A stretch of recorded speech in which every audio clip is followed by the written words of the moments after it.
You see that in Washington, D.C., maybe better than any place because we got there, and within 12 days it was very good. And within 30 days, it's been as safe as any city in the country. It's been great. Took out 1,700 people, got them out. These are career criminals in many cases, and people that shouldn't have been allowed in by the Biden administration. Historically, the summer months have been a time when violent crime soar, as you know, but not under President Trump. Today, we're announcing the results of a sweeping law enforcement effort known as Operation Summer Heat. We were in many cities that people didn't know about. We kept it a little quiet, and it had a big impact, and you'll hear that in a second. But over the past few months, FBI offices in all 50 states made crushing violent crime a top enforcement priority. That's what they did, rounding up and arresting thousands of the most violent and dangerous criminals. And these are among the most dangerous and violent people in the world. They were allowed, in many cases, not in all cases, but in many cases, they were allowed in by a very foolish, actually stupid, open border policy. Just anybody could have come in. They emptied out their jails, their prisons, their mental institutions. They emptied them into our country. And the people behind me have done an incredible job because if we didn't have that administration, it would have been so much easier. They allowed millions of people in this country that shouldn't have been allowed, including over 11,000 murderers, half of whom murdered more than one person. And many of them are gone now, or they're put in prison because we don't want to have them come back. So we literally put them in our prison, which we don't want to do. But we bring them back to their countries. Working with state and local partners, the FBI arrested over 8,000 violent criminals during the course of this period. In major cities like in New Orleans, Nashville, we saw a 250% increase in arrests. And we really went after the bad ones. These include 725 individuals wanted for violent crimes against children and murderers. These arrests are in addition to the work of our historic federal task forces that make D.C. Safe Task Force has been unbelievable. I mean, the job they've done, it's incredible. And it's been so nice because so many people, they're going out to dinner and they're having dinners. They didn't go out for 4 years. And now they're going out 3 times a week. The restaurants are opening. Restaurants are full. And usually that means a lot of good things. But restaurants that were closed are now opening up. And everybody's happy. Nobody's ever seen anything like it, actually. And everybody feels safe. You can have a child walk right through the middle of Washington, D.C., and nothing's going to happen. We were losing more than one person a week in Washington. They're being killed on an average of over 1 a week. The Make D.C. Safe Task Force has been incredible, and the Make Memphis Safe Task Force is having very similar results. It's much earlier, but we've been there for a week and a half, but I'm hearing the results are pretty incredible, and you'll hear about that. They're mobilizing more than 20 federal agencies for the largest law enforcement operation targeting violent criminals in American history. As a result of these efforts, violent crime declined nearly 20% nationwide compared to the same period last year, and it was the safest and most peaceful summer in 2 decades. And honestly, we haven't really even gotten going yet. If we didn't have to fight all of these radical left governors, we could have had Chicago taken care of, as an example. They had, in a short period of time, 4,000 murders in Chicago, and we have to listen to this man stand up and say that we're bad people. And the people of Chicago are walking around with MAGA hats. You have women, beautiful black women, walking around with MAGA hats. Please let the president in, and we don't care how he does it. They're not interested in National Guard or Army, Navy, bring them in. Marines, bring in the Marines. They just want the crime to stop. And more so because of the success that we had in D.C. I think if we didn't have that success, nobody would even believe it. So I want to congratulate all of the incredible law enforcement professionals joining us today, especially Attorney General Patel Bondi, who's terrific, Deputy Attorney General Todd Blanche, who is a fantastic legal talent. He really is. He's a great guy, too. And, of course, FBI Director Kash Patel. They have worked so hard on this and other things. Since the start of the administration, the FBI has arrested over 23,000 violent criminals, more than double the number arrested in the final year of the Biden disaster. The FBI has also destroyed or severely disrupted more than 170 organized criminal enterprises and gangs, 1,600 of the most violent gangs, and confiscated over 6,000 illegal firearms. And they've tracked down and arrested 4 fugitives on the most wanted list, 4 of the most wanted. Actually, 2 of them were the most wanted fugitives in the world. There's still much more work to be done, which is why the FBI continues to work alongside the Department of Justice, the Department of Homeland Security, and the Department of War to defend. And Pete Hegseth has been fantastic, by the way, on this too, on other things, but on this too, to defend law and order and combat violent crime, arrest illegal aliens, and make American cities the safest in the world. And when I campaigned, I talked about crime, but I never knew that we were going to get into it like we did. You know, I mean, I used to watch these cities with the murders. Chicago recently had one deal where they had 11 murders in one weekend, and they said, well, yeah, but it was a holiday weekend. They actually told me that was the reason, like it was okay because it was a holiday. It was Labor Day. These people are the worst. They really have to, they better, I tell you what, the people in Chicago and the people in places like that can be fixed. At some point, it gets to where you can't fix it anymore. It's too far gone. And we have some cities like that. But these are great cities that can be fixed. I'm going to be strongly recommending, at the request of government officials, which is always nice, that you start looking at San Francisco. I think we can make San Francisco. There's one of our great cities 10 years ago, 15 years ago, and now it's a mess. And we have great support in San Francisco, so I'd like to recommend that for inclusion, maybe in your next group. You'll get great support. Every American deserves to live in a community where they're not afraid of being mugged, murdered, robbed, raped, assaulted, or shot. And that's exactly what our administration is working to deliver. I didn't realize I was going to make this such a big factor in the administration. I didn't really campaign. I campaigned on crime, but I never thought we'd go into every city and take a really safe city that we've all been living with for years and make them safe. And now it's like a passion for me, and it's a passion for the people behind me. So I didn't get elected. I did get elected for crime, but I didn't get elected for what we're doing. This is many, many steps above. And I want to thank Stephen Miller, who's right back in the audience right there. I'd love to have him. I love watching him on television. I'd love to have him come up and explain his true feelings, but maybe not his truest feelings. That might be going a little bit too far. But Stephen, thank you for doing an unbelievable job. And the people of this country love you, I'll tell you, and they love what you say about crime and stopping crime. So now I'd like to ask Director Patel to say a few words, and then Pam and Todd also. And I just want to congratulate them. This is an amazing thing. And we're just at the start. We're going to go into other cities that we're not talking about purposely. We're getting ready to go in. And when they go in, like Kash, as an example, told me that people didn't even know. 5 months ago, they went into Chicago, and they started doing a lot of work in Chicago. And we brought the numbers down a little bit. And but that really was just preparatory work for what we're going to do with the surge. We're going to have a surge of strong, good people, patriots, and they're going to go in, they straighten it all out. So a lot of these cities we're already working on, but we don't do it with a big flavor. But in a little while, you're going to see some numbers that you're not going to believe. And I think you'll probably start with Memphis, because I'm hearing the numbers are much quicker than we even thought possible. But again, D.C. it speaks for itself. Chicago is going to be okay. We're going to save Chicago. And I told you, and I told them, a very respected man, the head of the Union Pacific, said, "Sir, save Chicago. It can be saved." And the way he said it, it was like, can you believe it? We're trying to save Chicago. But I understood exactly what he wants, and that's what we're going to do. We're going to save all of our cities, and we're going to make them essentially crime-free, like other countries have crime-free. If you go all over the world, you go to the world, you hear Afghanistan and you hear all these different places. Our crime in certain cities is worse than anything they can even imagine. And we're not going to have that any longer. It's going to stop, and it stops right here. Kash, please. Thank you, Mr. President. What I'd like to do is just highlight some of the outstanding work that the men and women of the FBI have been doing.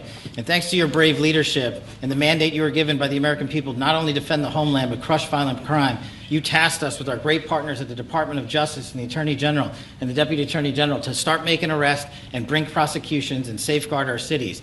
And you said it, this is just the beginning. In just 7 months, I hope the media takes a look at every one of these charts because these are the best numbers for fighting crime in U.S. history, and it's only 7 months in. And to do that, our vehicle to do it of choice was Operation Summer Heat, which the FBI architected to go after violent criminals. And in just a 3-month span, you had 8,700 arrests of violent criminals. You had 2,200 firearms seized off the streets permanently to safeguard our communities. You had 421 kilograms of fentanyl seized. Just to put that in perspective, that's enough to kill 55 million Americans alone. You had 45,000 kilograms of cocaine seized, and thanks to our Department of Justice partners, you had 2,100 indictments in 3 months, from June to September alone. Mr. President, that in and of itself would be historic for a 4-year presidency. You did that in 7 months because you let good cops be cops, and you partnered us with the right people at the Department of Justice to put the handcuffs on and bring them to court and put them in prison. And if that weren't enough, when you look at the year, for the entire 7-month period that we're talking about here, if you look at the past 4 years of the Biden administration, 16,000, 17,000, 15,000, 15,000. That's the number of arrests year over year of violent felons in this country for the Biden administration. Mr. President, in 7 months, you have 28,600 arrests of violent felons in just 7 months alone because of your leadership and the dedication of the men and women at the FBI who want to go out there and do the job they were prevented from doing because that department used to be weaponized and politicized. And this is what happens when you take out the fangs of weaponization. This number is historic by every metric. 28,000 people have been arrested, violent felons alone. And then when you go over there and look at some of these charts, if you don't mind, I'll just hop over here. Look at the metrics for not just violent crime, but the homeland.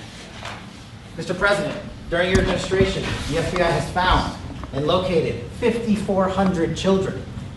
That is a 30% increase year to date over the last administration. Violent crimes against children arrests alone are up 10%. Gang arrests are up 210% in the last 7 months alone. And transnational organized crime, which Stephen Miller has been a great partner in, is up over 12% alone. These numbers are historic just as a snapshot. But just so people don't think we're focusing on violent crime alone, the national security mission, Mr. President, under your leadership has never been stronger. We have gone after espionage activities against our main counterparts in China, Russia, and Iran. In China alone, we've had over a 50% increase in espionage arrests alone and prosecutions. In Iran, we have had a 50% increase, again, in espionage cases. And in Russia, we've had a 33% increase in espionage cases alone. When it comes to counterterrorism, year to date, we have 125 arrests this year versus 100 last year, year to date alone. And when it comes to the cyber criminal activities, which are some of the largest enterprises plaguing everyday Americans, we at the FBI have put out a mission to go after cyber criminals like never before. Last year, they had in total 191. This year, you already have 252 arrests. 52 arrests of violent cyber criminals who are stealing from senior citizens, who are violating our children's rights and freedoms, and who are violating everyday Americans. These programs are record. And two of the things I'll finish with that I'm most proud of, Mr. President, this FBI. Fentanyl. As you know, it's a scourge that is killing our youth, 100,000 plus a year. To date, the FBI has seized 1,900 kilograms of fentanyl. That's enough lethal doses to kill 127 million Americans alone. To date.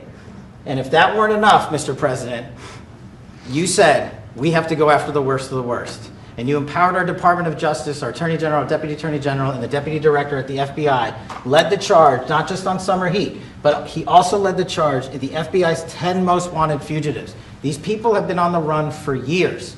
And in 7 months, you captured not 1, not 2, not 3, but 4 of the FBI's most top 10 fugitives. 4. And just to put that in perspective, Mr. President, the Biden administration captured 4 in all of 4 years. You're on 7, and we're going to get to 10. We're going to get to 10 of 10. This includes a lady who murdered her 6-year-old handicapped child and fled to India. We got her in 2 months. This includes a narco trafficker. This includes a sex trafficker. This includes another first-degree murderer and gangbanger. These people were on the run because of the prior administration's reckless policies that destroyed our communities, and you came in and with a mandate said, go after the worst of the worst. This is just the beginning. This is what happens when you let good cops be good cops at the FBI. Mr. President, I just want to thank you for your incredible leadership, our brave partnership with prosecutors who know how to bring cases and make sure these arrests stick. And that's what the Attorney General and the Deputy Attorney General have led the charge across this country, because arrests without prosecutions are meaningless. We are deterring criminals from doing this activity. We are preventing criminals from coming into America, and we are absolutely crushing violent crime like never before and defending this homeland, sir. And not to mention, I almost forgot this one, it took you, sir, 2 weeks to get the Abbey Gate bomber. Joe Biden had 4 years to look for him. You got him in 2 weeks, thanks to the interagency effort by the FBI and the CIA, went to Pakistan, and now 13 brave warriors who were senselessly murdered because of the disastrous Afghanistan withdrawal. They have justice, their families have a peace of mind, and we're going to continue to find the others, Mr. President. On behalf of the FBI, sir, I just want to thank you. Thank you very much, Kash. Great job. Very good. Very impressive. Pam, would you like to say? President Trump, the men and women of law enforcement say two things to me repeatedly. First, you have taken the handcuffs off them and let them do their jobs, and you let cops be cops. That's why all this is happening. The director, the deputy director are working around the clock. All of these great men and women in the FBI, they have families at home, and they are working during a government shutdown right now. Many of them have small children. Many of them, I was talking to an agent this morning, many of them have babies at home, and they are working around the clock to not only keep our country, but our world safe. And that's what Operation Summer Heat did. Thank you, Director, and to the Deputy Director for everything you did on behalf of the Department of Justice, and you're going to continue to keep doing.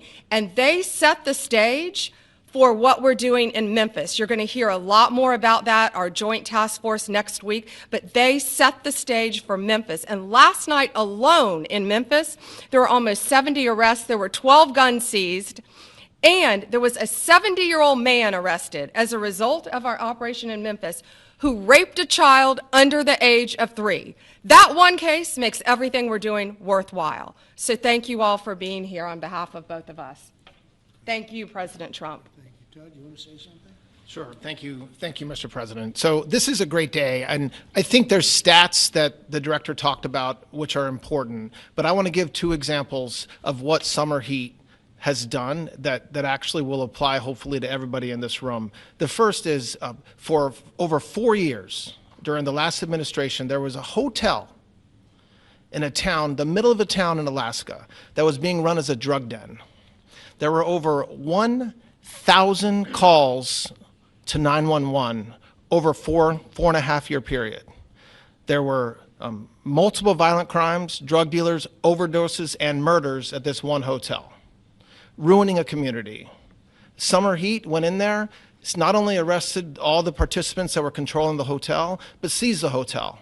And so that's one example of what Summer Heat means to everyday Americans that just want to live in peace. The second example is a large narcotics trafficking group that was selling fentanyl in the state of Washington. They were shipping fentanyl and using commercial aircraft, putting fentanyl pills and powder in suitcases, flying them from the southwest border, mostly Arizona, all the way to Washington. It had been going on for an extremely long time, and the entire organization was arrested. And I say those 2 examples because it's easy to look at the board and see 1,000 arrests. How much different is our communities now compared to the past 4 years? But there's actual life examples. Every one of these arrests means that our streets are safer, and that's because of the work of this administration, of President Trump and Director Patel. So I will tell you, Attorney General Bondi and I are together every day with Director Patel, figuring out ways that we can continue to do this work, and it's not going to stop. Like the Attorney General said, and like the President said, this is just the beginning, or phase 1, or a start, whatever you want to say, but it will continue on. So thank you, Mr. President, and thank you very much, Director Patel. And Mr. President, just one last thank you from the men and women at the FBI. You found a way to get these individuals paid during a government shutdown, our 1811 agents. So on behalf of the FBI, it's a great debt that we owe you, sir. They're now allowed to pay for their families, so thank you. And the military. Good. That's right. Thank you. Okay, thank you very much. Any questions, please? Brian, go ahead. First of all, I know the feedback I'm getting from the American people, and they want to say thank you. Law and order is not an option in this country. It's a mandate. So I know the American people thank you for that. In terms of the guns that have been taken off the street, do you have a number of how many guns were taken away from someone that had a prior felony or a previous crime that perhaps we can prosecute that? Because I know that wasn't the case under Joe Biden. We don't take guns off the streets of people that are allowed to have guns. So every gun that we're taking off the street is because it belongs to somebody who is not allowed to have it. Could be a felon, could be somebody who hears illegally. There's all sorts of conditions. But if there's a gun taken off the streets by the FBI, it's because the person who has it is not allowed to. It's not somebody who's lawfully allowed to have it. So every single one of those guns were taken off of people that aren't allowed to have them. And not including the FBI, all of the other agencies. ATF alone, since January 20th, has removed over 25,000 illegal guns off our streets, just since President Trump's been in office. And Mr. President, if I could follow up on that, could there be any further conversation to have national concealed carry applied to actual DC? Like if you had a driver's license in Texas and you had a permit, of course you could drive. Well, as you know, they've been talking about that for a long time. It's an interesting question. A lot of people feel strongly both ways, but we are talking about that, Brian. Thank you. Mr. President, on Venezuelan boats, I want to ask you, why not have the Coast Guard stop them, which it is empowered by law to do? You know, this way you can confirm who's on the boat and ensure that they're doing what you suspect. Because we've been doing that for 30 years, and it has been totally ineffective. They have faster boats. Some of these boats are seriously, I mean, they're world-class speedboats, but they're not faster than missiles. But we've been trying to do that for years, and so much of the drugs, 25–30%, would come in through the seas. Right now we have, I would say, none coming in through the seas. In fact, I don't know about the fishing industry. If you want to go fishing, a lot of people aren't deciding to even go fishing. We've almost totally stopped it by sea. Now we'll stop it by land. What's the next But step? it never worked. It never worked when you did it in a very politically correct manner. What's the next step in this war on cartels, and are you considering options, are you considering strikes on land? Well, I don't want to tell you exactly, but we are certainly looking at land now because we've got the sea very well under control. We've had a couple of days where there isn't a boat to be found. And that, I view that as a good thing, not a bad thing. But we had tremendous amounts coming in by boats, by very expensive boats. You know, they have a lot of money, very fast, very expensive boats that were pretty big. And the way you look at it is every boat that we knock out, we save 25,000 American lives. So every time you see a boat and you feel badly, you say, wow, that's rough. It is rough, but if you lose 3 people and save 25,000 people, these are people that are killing our population. Every boat is saving 25,000 lives, and you can see it. The boats get hit, and you see that fentanyl all over the ocean. It's like floating in bags. It's all over the place, and it's a tremendous. We're saving tremendous amounts of lives. Yeah, Mr. please. On that issue? I know you've talked about, I have a question for you, and then I also have a question for Director Patel. I know you talked about having some distaste for Boston recently. Is this one of those cities that you might be looking into, and can you give us a hint about other cities that you might be You're sending saying federal for where? funds? For where? For Boston. Yeah, well, Boston has a bad mayor who at least is a reasonable IQ person. You know, most of them are low IQ.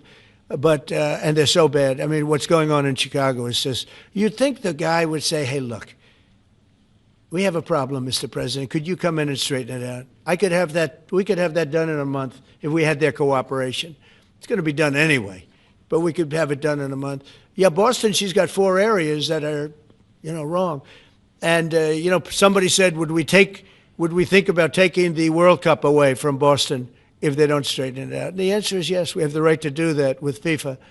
So if we think that LA is going to be bad, or we think that applies a little bit to the Olympics too, but we'll talk about FIFA first. FIFA is very hot. If we think there's any reason that, whether it's Boston or anywhere else, that they're not doing their job, we're going to take those World Cup games and move them someplace else. Thank you. And then Director Patel, there's been so many conspiracy theories swirling around about the assassination of Charlie Kirk. Do you have any updates for us, especially in light of all the online content that everyone's been talking about? The only thing we deal with at the FBI and the Department of Justice is facts. And we delivered at record speed a manhunt to capture Charlie Kirk's alleged assassin in 33 hours. And if you put that in perspective to Luigi Mangione with the Boston bomber, they took them 5 days and a police officer lost their life in their manhunt. We are running out absolutely every single lead. And the best thing we can do to honor my friend Charlie Kirk's life is to make sure that everyone involved is prosecuted to the full extent of the law. And that's what we're focused on, investigating the facts, not trading in conspiracy theories. Okay? Mr. President, thank you so much. Thank you. In light of China's export curbs on rare earths, do you view India as a reliable partner going forward? And are you planning to meet Prime Minister Modi in Malaysia? Are you open to talks in terms of Yeah, trade? sure. He's a friend of mine. We have a great relationship. He just said that 2 days ago, as you know. We have a great relationship. No, we were not happy with him buying oil from Russia, because that lets Russia continue on with this ridiculous war where they've lost 1.5 million people, by the way. Russia's lost 1.5 million people, soldiers mostly. This is a war that should have never started, but it's a war that Russia should have won in the first week, and they're going into the 4th year. And I want to see it stop. So I was not happy that India was buying oil. And he assured me today that they will not be buying oil from Russia. That's a big stop. Now I got to get China to do the same thing. You know, that is relatively easy compared to what we just did over the last week in the Middle East. Middle East was 3,000 years, and we got it done. This is 3 years, and I think we'll get it done. I think that President Putin, I think he wants to get it done. We'll see. There's a great animosity between him and Zelensky. You probably have noticed, right? And it's, I think it's hurting the process. Yeah, please. Mr. President, thank you. Curious, why did you authorize the CIA to go into Venezuela? And is there more information you can share about these strikes on the alleged Well, I can't drug do busts in that, the but Caribbean? I authorized for 2 reasons, really. Number one, they have emptied their prisons into the United States of America. They came in through the, they came in through the border. They came in because we had an open border policy. And as soon as I heard that, I said, a lot of these countries, they're not the only country, but they're the worst abuser. And they've entered they've allowed thousands and thousands of prisoners, mental institution, people from mental institutions, insane asylums, emptied out into the United States. We're bringing them back, but that's a really bad, and they did it at a level that probably not, many countries have done it, but not like Venezuela. They were down and dirty. And the other thing are drugs. We have a lot of drugs coming in from Venezuela. And a lot of the Venezuelan drugs come in through the sea, so you get to see that. But we're going to stop them by land also. Does the CIA have authority to take out Maduro? Oh, I don't want to answer a question like that. That's a ridiculous question for me to be given. Not really a ridiculous question, but wouldn't it be a ridiculous question for me to answer? But I think Venezuela is feeling heat, but I think a lot of other countries are feeling heat too. We're not going to let this country, our country, be ruined because other people want to drop, as you say, their worst. They have given us their worst. They've loaded up our country with prisoners, with mentally ill people that are seriously ill, criminally ill, and we're not going to take it. And so, I mean, it's just one of those things. And I can tell you, we've taken care of the sea. There's nobody, and we're watching. We're watching. And if we see it, we'll save it. Yeah, please. On the ships, though, sir, there are Republicans and Democrats up on the Hill concerned that in the briefings they've gotten about those attacks, they're not necessarily getting information about who was on them and what exactly was on those ships. Can you ensure that at but least they one are record given will be told information that they were loaded up with drugs, and that's the thing that matters. When they're loaded up with drugs, they're fair game. And every one of those ships were, and they're not ships, they're boats, they're speedboats. They're extremely fast, record-setting type speedboats. They cost a lot of money, and they have a lot of money because they're drug sellers. But they know one thing, and they all have the same thing in common. There's drug dust. They call it drug dust. They call it fentanyl dust all over the boat after those bombs go off. And you can take along. attack them, though, that there are We know before. We know when they go out. We know we have much information about each boat that goes out. Deep, strong information. Yeah, please. Sir, you're going to have Volodymyr Zelensky here this week. What is your message at this stage of the war for him? And shy of tomahawks... To who is that? For Zelensky. Yeah. And shy of tomahawks for Ukraine, Are you considering other options, and will you speak with Vladimir Putin about No, we're looking at other options. We are. President Zelensky's coming in. I'm not a fan of the war. I'm not a fan of the way it started. It should have never happened. It wouldn't have started if I were president. The election was rigged. And because of that, we lost a lot of lives have been lost because of that war. Not American lives, but if I can save a lot of lives, that's why I'm in it. I want to save lives.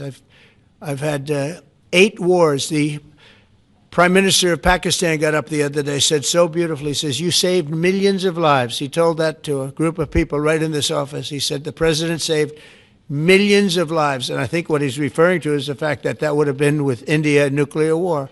That was getting very close. You know, 7 planes, they don't talk about it, but 7 aircraft were shot down. In fact, we have the new ambassador to India right here. They're well represented. You better represent us, not them, okay?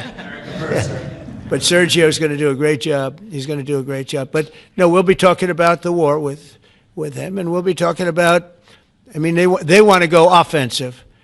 I'll make a determination on that, but they would like to go offensive, you know that, and we'll have to make a determination. President, question, given you have the FBI Director and Attorney General here today, Jim Jordan has asked Jack Smith to appear in front of the House Judiciary. You mean deranged, Jack? He's a deranged individual, yeah. He's asked him to... Well, they should. I'm surprised it takes so long. You know, we're talking about violent crime. What about the crime against a political opponent? That's what we have to talk about, too. Jordan would like to understand the full extent to which the Biden-Harris Justice Department weaponized federal law enforcement. What do you think the committee will find out, Mr. Smith? I think it was the worst weaponization of a political opponent in the history of the world, let alone this country. And I hope that everybody's, you know, they're involved in it. I'm not. I'm the one that had to suffer through it and ultimately win. But what they did was criminal. Deranged Jack Smith, in my opinion, is a criminal. And I noticed his interviewer was, I think that was Weissman. And I hope they're going to look into Weissman, too. Weissman's a bad guy. And he had somebody in Lisa, who was his puppet, worked in the office really as the top person. And I think that she should be looked at very strongly. There was tremendous criminal activity having to do. If we don't have fair elections in this country, we're not going to have a country. And I've said it from the beginning, fair elections and borders. And we need also fair press, because if you don't have fair press, it's very tough. And we've got the strongest border of anybody. Nobody has a border. We have a border where the numbers just came out again. You saw 0 people came in illegally. Now, we do take people into our country legally, but 0 people. But, you know, you're talking about a different subject. You're talking about political crime. They have committed massive political crime.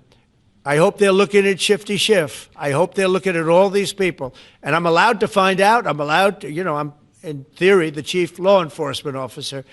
But I have a very good, talented group. This is about something else. But I hope they're looking at political crime, because there's never been so much political crime against a political opponent as what I had to go through.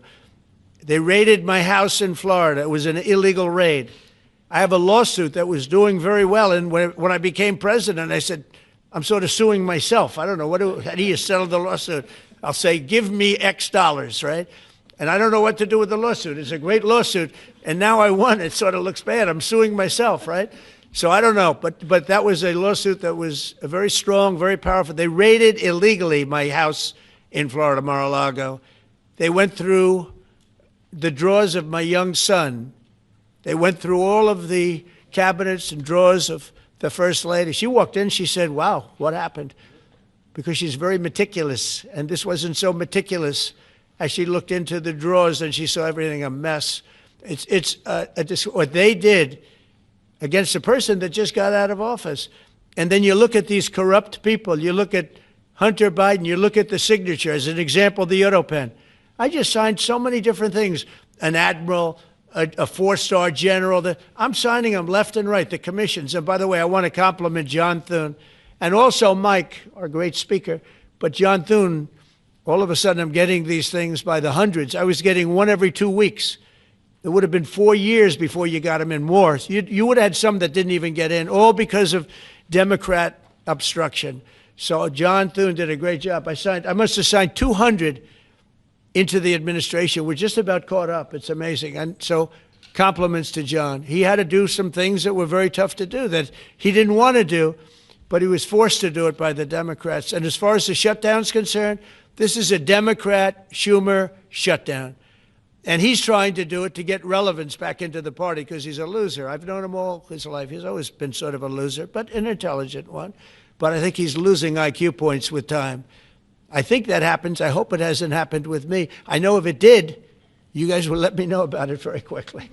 Question on violent crime, sir. Here in D.C., a judge has given the two teenagers that beat up ex-Doge staffer Big Balls probation. That's incredible. And no jail time. Is this justice? Jeanine Pirro is doing a fantastic job, and she is beside herself because you have these radical left judges that they beat the hell out of this guy. And there was many people against this one guy who was really trying to protect his girlfriend. He didn't want to hooded over the door but they really beat him up badly. That just happened, right? Yeah. Wow, that's terrible. I think the judge should be ashamed of himself. That's a big problem. You know, they can do their job and then they go into a court and the people are protected by these, I don't know where they come from. Where do these people come from? Where do the judges come from? I want to compliment on behalf of Pam and Todd and all of us because, Kash, I think that Jeanine has done a fantastic job. And the case I heard was like flawless. It's a flawless case. They have them on tape. They have everything. And then a judge gives them a little probation. These are rough guys. And they're young. And if that happens, they're going to grow up. They're going to be real bad. They're going to cause a lot of problems. Yeah, please. Go ahead. So, Sergio Gore has just gotten back from India. What were the conversations like with Prime Minister Modi and the other? I think they were great. He reported to me that he's a great man, you know. Modi is a great man. That he loves Trump. Now, I don't know if the word love, I don't want you to take that any different. I don't want to destroy his political career, okay? But you have to understand, I've watched India for years. It's an incredible country. And every single year you'd have a new leader. I mean, some would be in there for a few months. And this was year after year after year. And my friend has been there now for a long time, and he's assured me there will be no oil purchased from Russia. I don't know, maybe that's a breaking story. Can I say that? Would you say?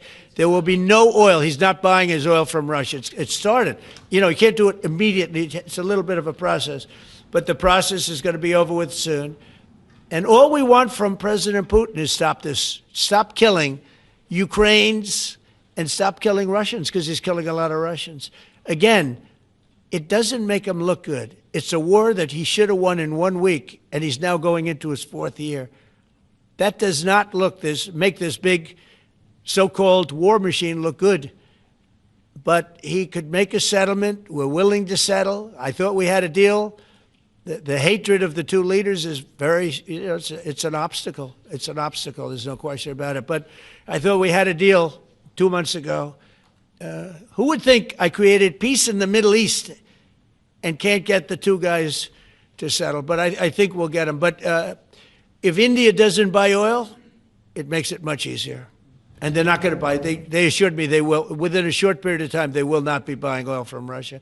And they'll go back to Russia after the war's over. Jennifer? On the shutdown, sir, are FBI officials being paid right now? Are all the FBI employees being paid, and are all the... Well, that's what I understand. I hope so. Thanks to your great work, Mr. President, the 1811 special agents at the FBI are going to receive their paychecks. Got a lot of people paid, actually. We got the people that we want paid, okay? And we want the FBI paid, we want the military paid. We got the people that we want paid. And I'll tell you, the Democrats, they don't talk about this. You know, we're getting rid of programs that we didn't like, but that were negotiated in, but we didn't like. We're terminating those programs, and they're going to be terminated on a permanent basis. And it's thousands of people, and it's you know, billions of dollars. We're getting rid of a lot of things that we never wanted because of the fact that they made this stupid move. And they don't want to talk about it. You know, they have their day coming up. I hear very few people are going to be there, by the way. But they have their day coming up, and they want to have their day in the sun. But they should really make a deal. So what we're doing, I mean, they call him Darth Vader, but he's actually a very nice person, Russell Vogt. But Russell Vogt is really terminating tremendous numbers of Democrat projects. There's not only jobs, I mean, the project in Manhattan, the project in New York, it's billions and billions of dollars that Schumer has worked 20 years to get. It's terminated. Tell him it's terminated, Jennifer. All right. On Hamas, sir, what is your understanding of the pace of returning the deceased hostages? Are you pleased? Well, with they're that looking pace? for them, absolutely. They're looking. So we have the living hostages all back. They returned some more today. It's a gruesome process. I almost hate to talk about it. But they're digging. They're actually digging. There are areas where they're digging and they're finding a lot of bodies. Then they have to separate the bodies. You wouldn't believe this. And some of those bodies have been in there a long time. And some of them are under rubble. They have to remove rubble. But there are graves, and some are in tunnels that died in tunnels that are way down under the earth. And the tunnels are like 3 feet. Can you believe it? 3 feet high. They lived like this for a long period of time. It's a horrible atrocity. At the same time, we, meaning Israel, but I knew everything they were doing pretty much. I knew most of the things they were doing, but they've killed probably 70,000 of these people, Hamas. And I said, it's time now. So we'll see what happens. We'll also see what happens. Your next question is going to be the weapons. We want the weapons to be given up, sacrificed, and they've agreed to do it. Now they have to do it, and if they don't do it, we'll do it. We had the head of CENTCOM today suggest that Hamas needs to hurry up and disarm and follow your comprehensive plan. Yeah. That it was the head of CENTCOM saying that. Is that not a signal to Hamas, to the rest of the world, that at some point the U.S. military may more directly engage? We won't need the U.S. military. We won't need it. We're Why gonna not just involve- you? Because we're very much involved in it. If we weren't involved, there wouldn't be peace. If we didn't destroy the nuclear capability of Iran, that deal would have never happened for two reasons. The Arab nations would not have felt bold enough to do it because you have a very powerful, at that time, Iran. It's not powerful anymore between what Israel and us did, because, you know, the attack was, if you look at it, we helped them very much. They will be the first to tell you, including shooting down thousands of drones that were coming into Israel. You know, we shot them down. We were shooting them down like it was target practice, but we shot down thousands of drones and missiles also going into Israel. But between what we did to Iran that way with the, you know, conventional, we will call it, and what see that beautiful plane, that B-2, I noticed it on the desk. I always thought it was beautiful, but I never understood it. Now I understand it. It took in hundreds of thousands of bombs in the form of two, but hundreds of thousands of pounds of bombs. And every single bomb hit perfectly. Then they sent Tomahawks in. They sent 30 Tomahawks on top of it. And that was totally, you know, CNN said, well, maybe it wasn't as bad as, you know, as Trump said, because I said obliterated. Obliterated is not a strong enough word, actually.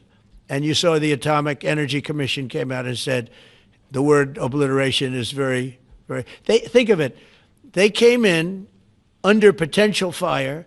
They entered Iran airspace late at night, in the dark, no moon. The moon was low for a reason. What time we picked it. You couldn't see anything. And they hit every target, and they weren't hit. Nobody saw that plane. That plane is stealth. Nobody saw it. The problem with that is it may be stealth today, but tomorrow it won't be. And we just ordered about 20 brand new B-2 bombers. It's unbelievable as a weapon. I know Putin, when I was riding with him in Alaska, we passed a lot of them. And he said, that really did the trick. I said, yeah, it did. It's amazing. The flying wing. But you still see no reason for the U.S. military to get involved in Gaza? No, I don't see that. No, I think we're going to handle it very well. We'll be helping Israel. But we have other countries that are now. You know, we signed, many countries signed. And many of those countries relatively are very strong military powers. And Hamas has no support. See, Hamas had the support of Iran. And now Iran says, don't get us involved. The last time they got them involved didn't work out too well. So they used to have the support of Iran. Today, Iran they're trying to survive. You know, when I heard the reports 2 weeks ago, Iran's looking to build a nuclear weapon, I said, don't worry about it. They got a lot of things they want to do before nuclear weapons. I said, the last thing they want to do is a nuclear weapon. It didn't work out. And if they did a nuclear weapon before they got even close, that site would be attacked and it would be wiped out. Yeah. Mr. President, former Mr. President, you're meeting with President Xi in a few weeks. Yeah. If you can't come to an agreement or a deal at that meeting, are we in for a sustained trade war with China? Well, you're in one now. Look, we have 100% tariff. If we didn't have tariffs, we would be exposed as being a nothing. We would have no defense. You know, they've used tariffs on us, but we've never had anybody sitting in that chair that felt the need to do it. And they've allowed us to be $37 trillion in debt, et cetera, et cetera. Tariffs are a very important tool for our defense, for our national security. If we don't have tariffs, we're not going to have national security. As an example, if you look at Pakistan and Iran, I told them I was in the midst of negotiating a trade deal with Iran, and Pakistan was going to be in line. And because of tariffs, they all want to negotiate much differently. We're making a good deal. And then I heard that they're shooting at each other. And I said during one of my conversations, are you guys going to go to war? Two nuclear powers. We are thinking about, I said, here's the deal. You go to war, I'm going to put a 200% tariff. I'm going to stop you from doing any business in the United States. I said it to both of them. Within 24 hours, the war ended. That would have been a nuclear war. And again, the Prime Minister of Pakistan, who was here 2 weeks ago, said that man saved many millions of lives in front of a whole group of people because he thought it was going to be war. But when it came to war or having to pay massive tariffs, the tariffs overrode. That's why it's so important, not only the money, we're taking in trillions of dollars, not only the money, the power to keep peace, the power to be used for good is enormous. But a lot of people didn't understand tariffs. It's also made us very rich. We have a big case coming up in the Supreme Court, and I will tell you, that's one of the most important cases in the history of our country. Because if we don't win that case, we will be a weakened, troubled, financial mess for many, many years to come. I don't even know if survivable is a good term. And if we do, we're going to be the most powerful economic country in the world. And all we're doing is using them as a defense against what took place for many years. China would charge us tariffs. It was incredible, but we weren't allowed to charge. And we're allowed to do whatever we want. We just had presidents that didn't want to do it for whatever reason.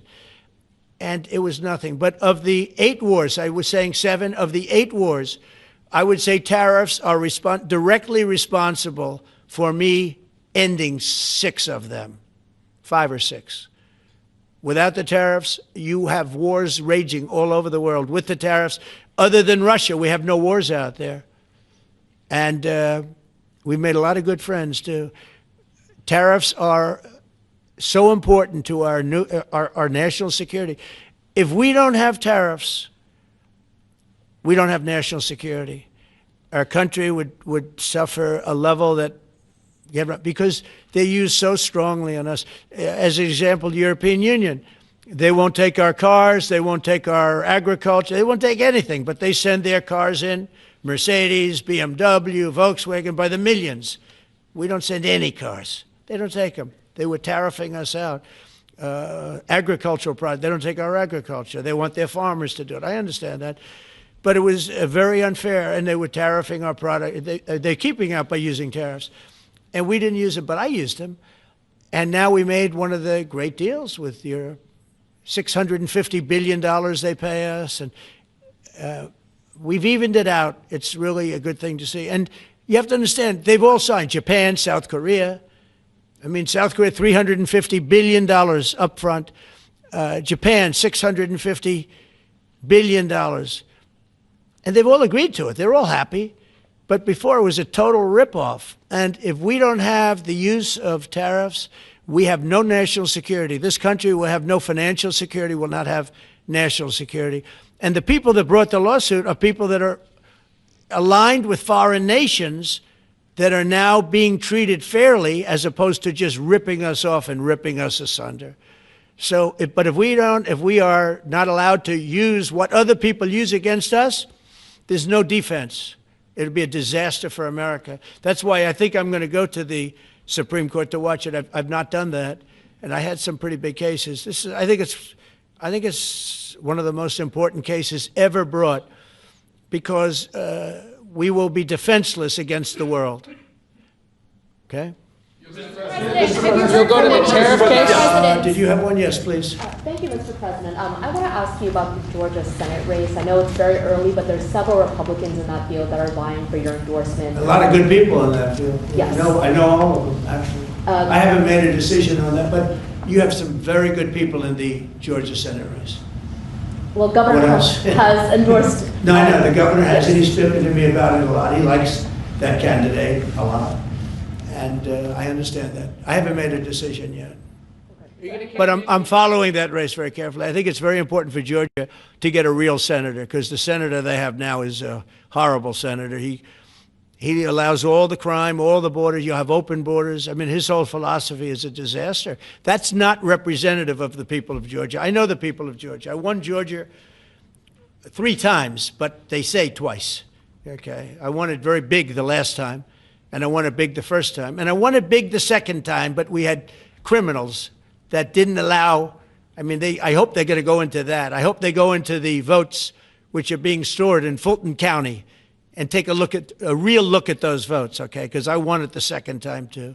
But I know Georgia very well. I love Georgia. Those people are great, and they deserve a good senator, because the man they have now is a weak, ineffective person.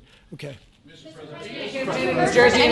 President, I wonder what you make of it. By the way, you won Georgia 3 times. Just Yeah, I agree. Do you agree with me? I And do. he's the media. For someone that He's the spends media. a lot of time in Georgia, I believe you won that. Yeah, okay. I really have a question about You know, the word believe isn't strong enough, right? Yeah, You I know. there you go. It's true. I know I won too. We have the great Newt Gingrich. Newt, you agree with us? Good. Otherwise, I'd have him dismissed immediately from the room. You know, his wife, as you know, is becoming an ambassador to a great country, Callista. So congratulations. And we're going to take a picture. And the only reason I'm doing it, he speaks so well of me. He said, I'll go down as the greatest president in history. And then he blew it. He said, I'm not sure if I put him above Washington or Lincoln. So I'm not that happy about that, dude. I've got a question about the weaponization of the DOJ. The media often says your department is weaponizing the DOJ. Yeah, that's the opposite. It's the opposite. Todd, you represented President Trump and probably the greatest weaponization of the DOJ by Alvin Bragg. You know firsthand, if you can describe what you saw under the Biden administration and how they weaponized the DOJ. Well, I mean, I think it's hard to describe what happened those last 4 years against President Trump. Alvin Bragg, a local prosecutor, his office staffed by somebody from DOJ. Jack Smith, picked as a special counsel, staffs his entire office with DOJ prosecutors. And then there are countless things that happened, all in writing, most of them on the docket, that require no explanation except a complete abomination of the place that the Attorney General and I run now, and Director Patel. So when people talk about this department weaponizing, it's embarrassing. Because there's no scenario in which you can look at what we're doing, restoring justice, doing the right thing in every single case, and say that that's weaponization, and yet remain eerily silent about what happened for the past 3 years. I mean, you read these articles and giggle, because it cannot be true that people really think that what they did to him, not once, not twice, I'm still counting 3, 4 times, but we're the ones that are weaponizing. So this man is not weaponizing the Department of Justice. We're not weaponizing the Department of Justice. It's the opposite. I mean, and also, nobody questions what I'm saying because it's true, because we all lived the past 4 years. So listen. They never want to bring up the details, but I watch the fake news, and oh, he's weaponized, and he wants to send them to prison. He wants all this. They indicted me like 5 times. I took a mugshot. Who would have thought it turned out to my favor? Because it was a good shot. But I had to take a mugshot. It's right out there on the door. New York Post, front page of every paper in the world. I had a mugshot. They wanted to send me. Nobody says that. They say he's acting very, very tough. He's acting unfair. Let me tell you, if they've been nice to anybody, it's to those criminals, because they are so good having to do with all of the things we're talking about today with violent crime. But if anything, I think this Justice Department has been so respectful of the law, because the other Justice Department, with Rita or Lisa and all of that scum, real scum, what they did to the political opponent of a guy that has a seriously low IQ. Now, in his case, it was low based on his career, but it got real low, okay? It was descending rapidly. But what they did to go after his political opponent is legendary, worse than any third world country, banana republic. And what we're doing is nothing. Are you kidding? Nothing. They write stories. Why aren't they doing this? And we'll leave. I don't have to leave it up to them, but I choose to, at this moment at least. But there's never been anybody treated in the history of politics. You know, they say the two worst treated presidents by the media, etc., was that man right there, the late, great Abraham Lincoln, and this guy right there, Andrew Jackson.